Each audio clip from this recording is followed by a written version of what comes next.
Hello student, स्वागत है आपका मेरे YouTube channel educate to elevate में।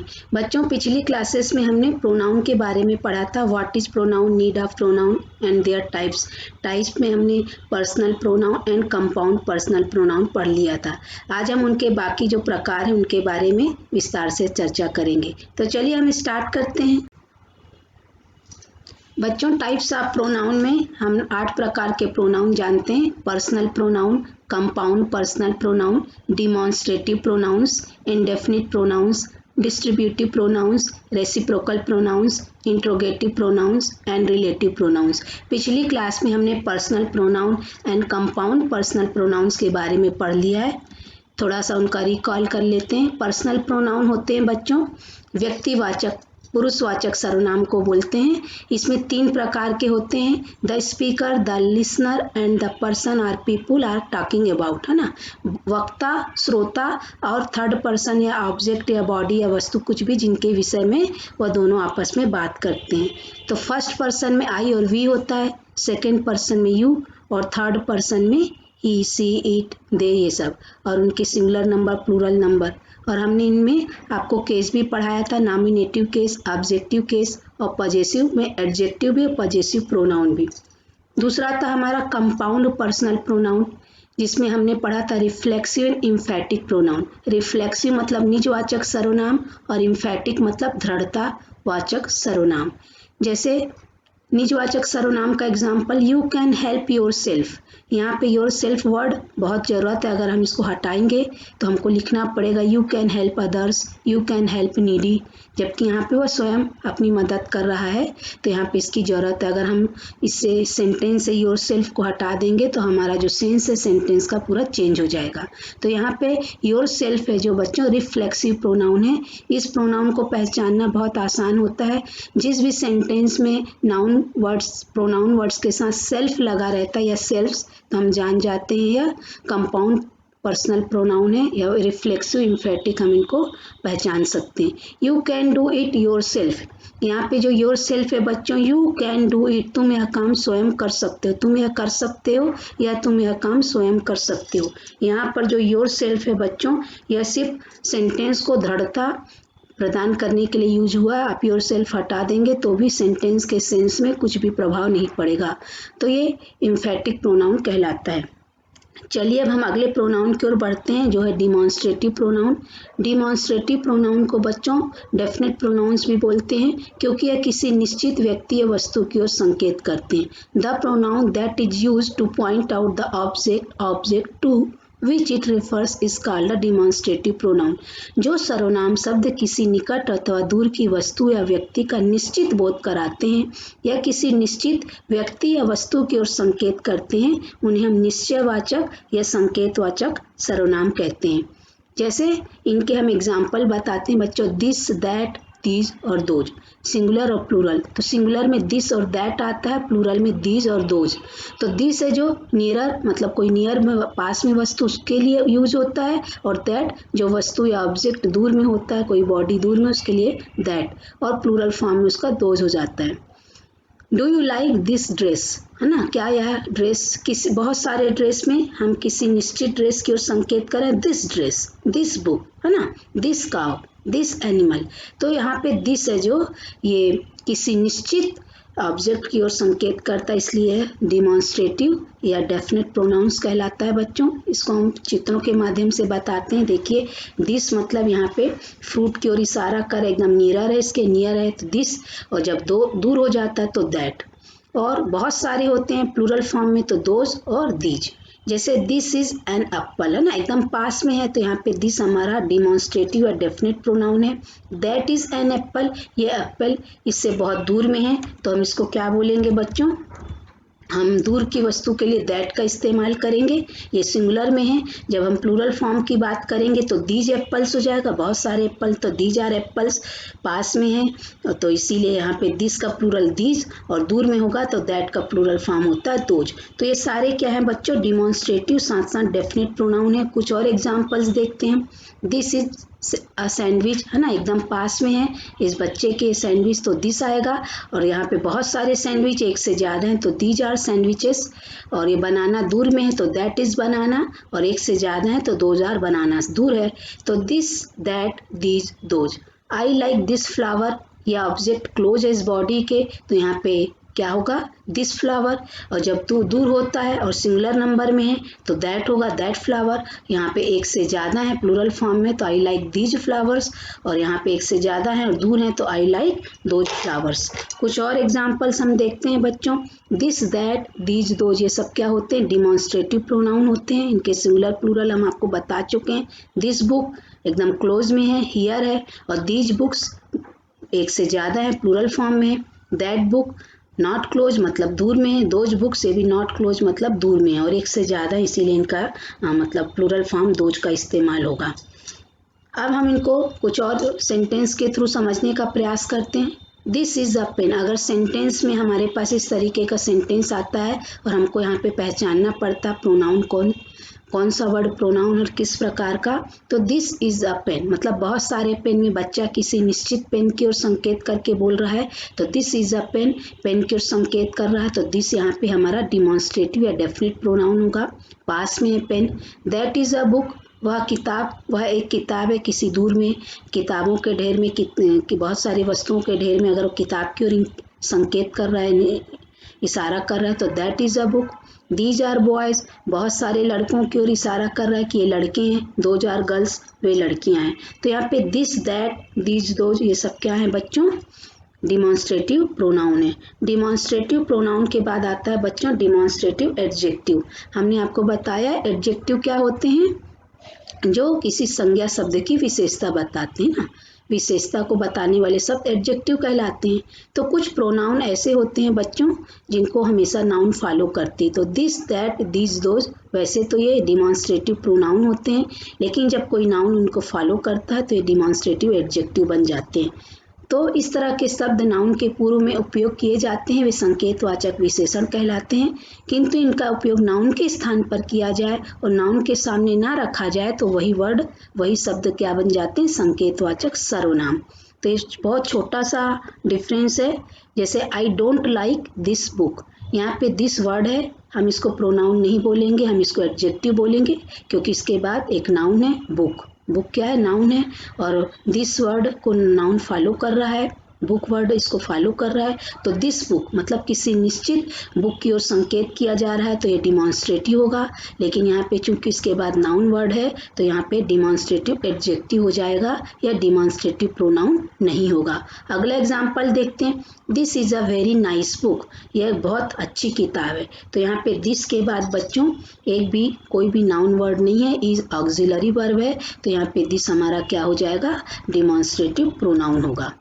संकेतवाचक सर्वनाम को हम निश्चयवाचक सर्वनाम भी कहते हैं, क्योंकि यह किसी निश्चित, निकट अथवा दूर की व्यक्ति या वस्तु का बोध कराते हैं, निश्चितता का बोध कराते हैं, इसीलिए हमको डेफिनेट प्रोनाउंस भी बोलते हैं। अब हम सेंटेंस के माध्यम से देख लेते हैं बच्चों डिमॉन्स्ट्रेटिव एडजेक्टिव के एग्जांपल्स कैसे होते हैं। दिस पेन इज माइन, है ना, यह मेरी पेन है। दिस पेन, पेन नाउन है तो यहाँ पे दिस क्या हो जाएगा, demonstrative adjective. That book, that के बाद book is a noun word, so इसलिए इसको दैट को हम डिमॉन्स्ट्रेटिव एडजेक्टिव बोलेंगे। दीज बुक्स आर योर्स, तो दीज के बाद बुक्स नाउन है। दोज काउस, दोज के बाद काउस जो वर्ड है क्या है, नाउन है, तो यहाँ पे दिस दैट दीज दोज ये सारे के सारे वर्ड डिमॉन्स्ट्रेटिव एडजेक्टिव्स हैं, ना कि डिमॉन्स्ट्रेटिव प्रोनाउन। अब हम अगले प्रोनाउन की ओर बढ़ते हैं बच्चों, इनडेफिनेट प्रोनाउन। जैसा कि नाम से क्लियर है, इनडेफिनेट मतलब अनिश्चयवाचक सर्वनाम। The pronoun which refers to person or things in a general way and does not refer to any person or thing in particular is called an indefinite pronoun। मतलब अनिश्चयवाचक सर्वनाम उन सर्वनाम शब्दों को कहते हैं जिन शब्दों से किसी निश्चित व्यक्ति या वस्तु का बोध नहीं होता है, जैसे नो बॉडी, एनी बॉडी, इस तरीके के जो वर्ड होते हैं जिससे अनिश्चितता का बोध होता है उसको हम इनडेफिनेट प्रोनाउन कहते हैं। इनका मतलब ही होता है नॉट और लैकिंग, नॉट डेफिनेट जो अनिश्चित होता है। Indefinite pronouns do not indicate the exact person or thing to which they refer। जैसे someone is at the door, दरवाजे पर कोई है, हम नहीं जानते कि कौन है।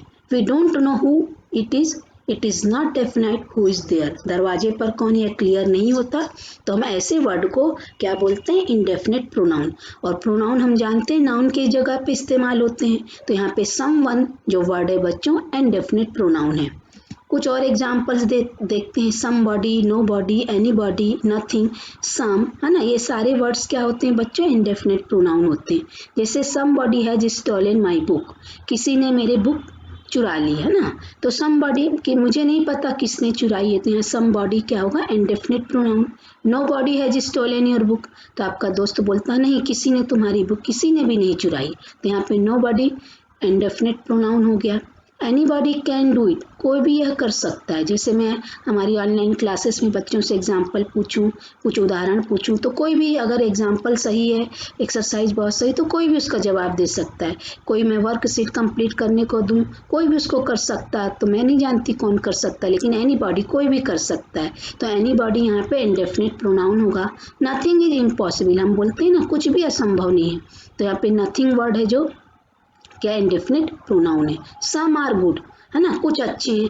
अब मान लीजिए हमारे पास बहुत सारे एप्पल टोकनी भर के रखे हैं, हम बोलेंगे कुछ खराब हो गए, सम आर गुड, कुछ अच्छे हैं। कौन कौन से अच्छे हैं, हम किसी निश्चित एप्पल की ओर नहीं बता रहे, इसमें से कुछ अच्छे हैं, तो सम वर्ड क्या हो गया, indefinite pronoun. All are good, मैं बोलूँ नहीं कुछ अच्छे नहीं, सबके सब अच्छे हैं, ऑल आर गुड, तो यहाँ पे ऑल वर्ड क्या होगा, indefinite pronoun. One must not praise one self, किसी को खुद की तारीफ नहीं करनी चाहिए, तो वन जो वर्ड है बच्चों यहाँ पे वन मस्ट नॉट प्रेज ना, तो वन है जो यहाँ पे इंडेफिनिट प्रोनाउन है। Many of them were innocent, उनमें से बहुत से लोग निर्दोष थे, मैनी ऑफ देम। तो इस तरीके से बच्चों ये सारे के सारे एग्जाम्पल इंडेफिनिट प्रोनाउन के हैं। हम चित्रों के माध्यम से भी कुछ इनको क्लियर करने का प्रयास करते हैं। जैसे समवन इज कमिंग, है ना, कोई आ रहा है। एवरीबॉडी इज हैप्पी, सब कोई प्रसन्न है। Nobody has got a rubber, किसी के पास रबर नहीं है, तो समबॉडी, समवन, समथिंग, समवेयर, ये सारे के सारे क्या है, indefinite pronoun. Nobody, no one, nothing, nowhere, ये भी इंडेफिनिट प्रोनाउन के अंतर्गत आते हैं। एनीबॉडी, एनीवन, एनीथिंग, एनीवेयर, इस तरीके के वर्ड भी बच्चों प्रोनाउन के अंतर्गत आते हैं। अगर आपको इनमें से कोई भी वर्ड किसी सेंटेंस में मिलता है तो आप आंख मूंद के आप बता सकते हो कि इंडेफिनिट प्रोनाउन है। हम इनके सेंटेंस में एग्जाम्पल्स देख लेते हैं। Nobody else offered to go out, है ना, तो यहाँ पे नोबॉडी जो होगा हमारा इंडेफिनिट प्रोनाउन होगा। There is nothing interesting in the book, book में कुछ भी इंटरेस्टिंग नहीं था, नथिंग वर्ड हो जाएगा। नो वन बिलीव्स देम, उन पर कोई विश्वास नहीं करता, नो वन, है ना। Everything was ready for the party, party के लिए एवरीथिंग मतलब सब कुछ तैयार है, तो एवरीथिंग यहाँ पे हमारा इंडेफिनिट प्रोनाउन है। Was there anyone you knew at the school, anyone word यहाँ पे इंडेफिनिट प्रोनाउन है। Would you like something to drink, someone knows where she is, everybody loves Mary, they were staying in somebody's car, I think this is somebody else code। तो यहाँ पे जितने भी dark word से लिखे हुए हैं वो बच्चों सब क्या है, इंडेफिनिट प्रोनाउन है। इंडेफिनिट प्रोनाउन के बारे में मैंने बताया था ना, अनिश्चित होता है, डोर में नॉकिंग हो रहा है, कौन है हमें नहीं जानते, तो इस तरीके के वर्ड इंडेफिनिट प्रोनाउन कहलाते हैं। अब हम बच्चों बात करते हैं इंडेफिनिट एडजेक्टिव की। तो एडजेक्टिव हम जानते हैं जो नाउन की विशेषता बताते हैं वो वर्ड क्या कहलाते हैं, विशेषण एडजेक्टिव कहलाते हैं। तो बहुत सारे प्रोनाउन की तरह कई प्रोनाउन ऐसे होते हैं जो मतलब एडजेक्टिव के जैसे कार्य करते हैं। तो यहाँ पे भी वही है, जब ऐसे प्रोनाउन के बाद अगर नाउन लग जाता है, ऐसे वर्ड के बाद नाउन आता है, तो वहाँ पे वह प्रोनाउन की जैसे काम नहीं करते बल्कि वो एडजेक्टिव के जैसे काम करते हैं।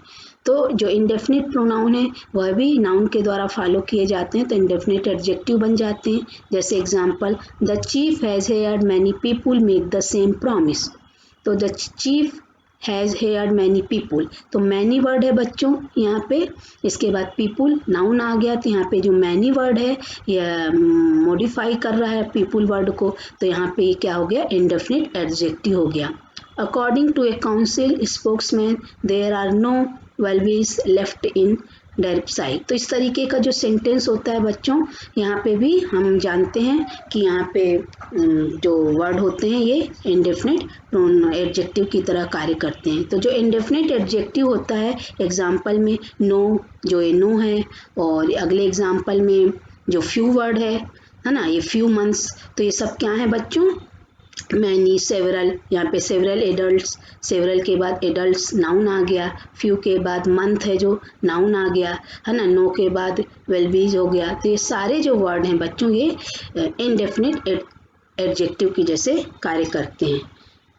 कुछ और हम एग्जाम्पल देख लेते हैं बच्चों। सम बॉयज आर गुड, है ना, कुछ बच्चे या कुछ लड़के अच्छे हैं, तो सम वर्ड के बाद क्या है बच्चों, बॉयज क्या है, नाउन है, तो यहाँ पे सम बॉयज के कारण सम क्या है, इंडेफिनिट एडजेक्टिव है। I will go there one day, one के बाद डे नाउन है, तो यहाँ पे वन क्या हो गया, indefinite adjective. All boys are ready, all boys, तो ऑल यहाँ पे क्या हो गया बच्चों, बॉयज इसको फॉलो कर रहा है जो कि नाउन है, इसलिए यहाँ पे यह भी इंडेफिनिट एडजेक्टिव हो गया। मैनी बॉयज हैव कम, बहुत लड़के आए हैं, तो मैनी के बाद बॉयज, तो यह भी नाउन के द्वारा फॉलो हो रहा, तो यह मैनी वर्ड भी क्या हो गया बच्चों, इंडेफिनिट एडजेक्टिव हो गया। तो सम, वन, ऑल, मैनी, ये सारे के सारे वर्ड बच्चों क्या हो जाएंगे, हमारे लिए इंडेफिनिट एडजेक्टिव की जैसे कार्य करेंगे। अब हम कुछ एक्सरसाइज के द्वारा बच्चों पहचानने का प्रयास करते हैं कि कौन सा हमारे लिए जो वर्ड है, हम अपने एक्सरसाइज को देखते हैं। पिक आउट द डिमॉन्स्ट्रेटिव, मतलब डेफिनेट एंड इनडेफिनिट प्रोनाउन और डेफिनेट या इनडेफिनिट एडजेक्टिव। हम कुछ एक्सरसाइज करते हैं। पहला है that is the red fort, है ना, तो यहाँ पे बच्चों हम अच्छे से जानते हैं दैट हमारा प्रोनाउन है, तो अब ये मतलब दैट वर्ड प्रोनाउन है कि हमको यहाँ पे देखना है ये एडजेक्टिव है, और डेफिनिट है कि इनडेफिनिट, तो दैट हम जानते हैं बच्चों ये डेफिनेट होगा। अब ये प्रोनाउन है कि एडजेक्टिव, तो चूंकि इसके बाद नाउन नहीं है इसलिए डेफिनेट प्रोनाउन हो जाएगा, इसको हम शॉर्ट फॉर्म में लिखे। अगला है this horse is better than that horse, this horse और दैट हॉर्स, तो ये निश्चित है तो डेफिनेट होगा, और यहाँ पे चूंकि इसके बाद हॉर्स वर्ड नाउन है तो डेफिनेट एडजेक्टिव हो जाएगा। Nobody was there to rescue the child, nobody was, है ना, वहाँ कोई नहीं था बच्चे को बचाने के लिए, तो nobody indefinite, चूंकि यहाँ पे इसके बाद नाउन नहीं इसलिए indefinite प्रोनाउन हो जाएगा। Some milk was spilled, कुछ दूध फट गया था, खराब हो गया था, तो some वर्ड indefinite है, और चूंकि इसके बाद milk एक नाउन है इसलिए indefinite एडजेक्टिव हो जाएगा। Somebody has stolen my watch, किसी ने मेरा वॉच, मेरी घड़ी चुरा ली है, तो somebody यहाँ पे हमारे पास somebody वर्ड है जो इंडेफिनिट है, और चूंकि इसके बाद नाउन नहीं है इसलिए क्या हो जाएगा, इंडेफिनिट प्रोनाउन होगा। Last example, both cars are good but this is better than that, तो यहाँ पे बच्चों कार की बात हो रही, दोनों कार अच्छी हैं लेकिन ये वाली कार उससे ज़्यादा अच्छी, तो this is better than that, तो दिस और दैट यहाँ पे हमारे पास दो डेफिनेट और इनके बाद कोई नाउन नहीं इसलिए डेफिनेट क्या होंगे, प्रोनाउन होंगे। इस तरह बच्चों आज हमने definite and indefinite pronoun and adjective के बारे में अच्छे से पढ़ लिया। अगली क्लास में हम जो और 4 प्रकार बचे हुए उनको हम कंप्लीट करेंगे। उम्मीद है बच्चों आप लोग को आज की क्लास बहुत अच्छी लगी होगी। प्लीज़ मेरे चैनल को लाइक, शेयर एंड सब्सक्राइब करिए और बेल आइकन को प्रेस करना मत भूलिएगा ताकि मेरे वीडियो के नोटिफिकेशंस आपको तुरंत मिले। अगली क्लास में मिलते हैं, तब तक के लिए बाय बाय।